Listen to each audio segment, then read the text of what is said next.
I absolutely love that. Let's go to the United States, where Donald Trump is busy trying to rebuild the US military, and we wish him all the best with that. The military really came under a lot of pressure because they just couldn't recruit enough soldiers. In 2022, they fell 25% short of their recruitment target. 2023 wasn't much better. The new Defence Secretary Pete Hegseth says it's because the military had gone so woke, young Americans just weren't inclined to die for their country or serve in a military that was all about transgenderism and pronouns. But the Trump administration, well, they've addressed that issue. And take a look at the new recruitment ad. It's pretty inspiring. No more distractions. No more electric tanks. No more gender confusion. No more climate change worship. We are laser focused on our mission of warfighting.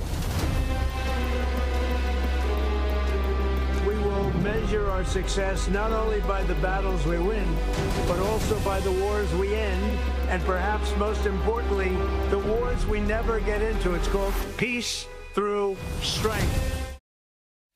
I like that commercial. It's inspiring. And some of the other slogans used in the extended version, they talk about we don't fight because we hate what's in front of us. We fight because we love what's behind us. They talk about through power and might, we will lead the world to peace. Our friends will respect us. Our enemies will fear us, and the world will admire us. And what I like about this, Freya, is they're appealing to young people's sense of getting involved in something bigger than themselves. And I couldn't help but think about some of the Australian Defence Force advertisements, which have as a slogan, or at least they did recently, challenge yourself. It was all about self-fulfillment. It was all about a career. Maybe you could get a trade through the military. But the US have gone a different way. It's not about you. It's about your country. It's not about you. It's about your family. It's not about doing something for yourself. It's about doing something for the common good that will go on beyond you. I think it's a good way to inspire young people. Totally. And the kind of 21st century religion for Gen Z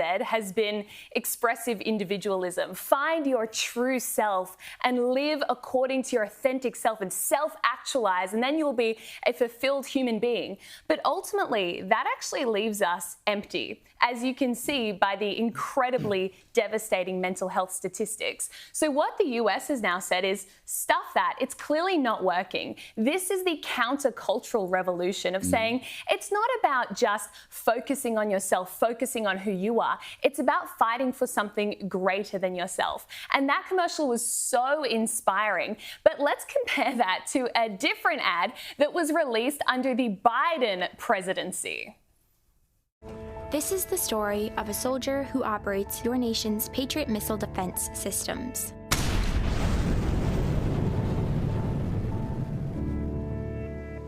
It begins in California with a little girl raised by two moms. Need I say more? Need I say more? And the rest of the commercial continued in that vein. The fact that they are trying to, or they attempted to, recruit people into the army based on silly things like LGBTQ, diversity, it's just, people don't care about that. If they're going to die for their country, it better be for a darn good reason. It's not going to be because they happen to have two mothers.